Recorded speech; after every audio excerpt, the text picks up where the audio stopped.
waxaa maanta farxad weyn noo ah in shirkadda Golis Telecom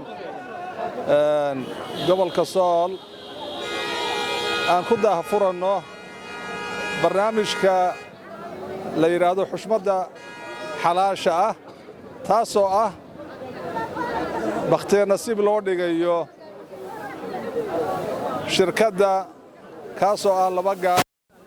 labada gaadhi oo gaadhina la dhigay magaalada Qardho gaadhigaas oo Golis loo tartami doono gaadhiga labaad oo la dhigay Laascaanood kaas oo yaala gobolka Sool gudihiisa iyagoo oo shirkaddu runtii tixgelinta gaar ah u sameysay in gaadhiga Qardho marka loo tartamay tartankiisu dhammaado in la galo tartanka labaad ee ah gaadhiga Laascaanood yaala ayna galaan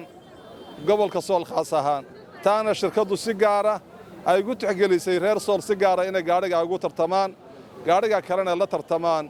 oo ay nasiibkooda ka qaadaan sida awgeed waxaan rajaynaynaa bulshada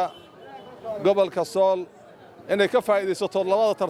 tartanka horena inay ka faa'iideystaan gaadhiga hadda Qardho yaalo oo message ku soo saarayo tartanka labaadna inay ka faa'iideystaan shirkaddu labada gaadhi ay dhigteen waa fursad la siiyey waana xushmadda xalaasha wax lacag ah oo kaaga baxaysa ma jirto haddii moobilkaagu maran yahay xataa SMS-ka waa loo dirayaa 2299ka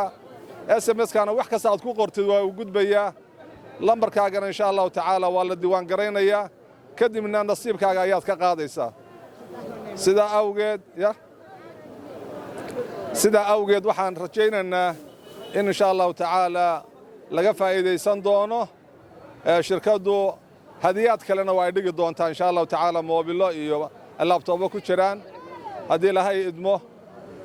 wax ka faa'iideysi wacan waxaan aad iyo aad u bogaadinana maamulka shirkadda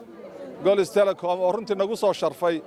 in gobolka Sool loo sameeyo khusuusiyad gaar ah kaasoo ah in gaadhiga gaar looga dhigo iyaga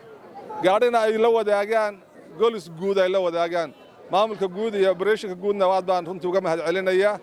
aad iyo aad ay u mahadsantihiin waxa weeye fursad saciid ah bakhtiyaar nasiib weyn insha Allah tacaala aad iyo aad ay u mahadsantihiin salaamu calaykum wa rahmatullahi wa barakaatuh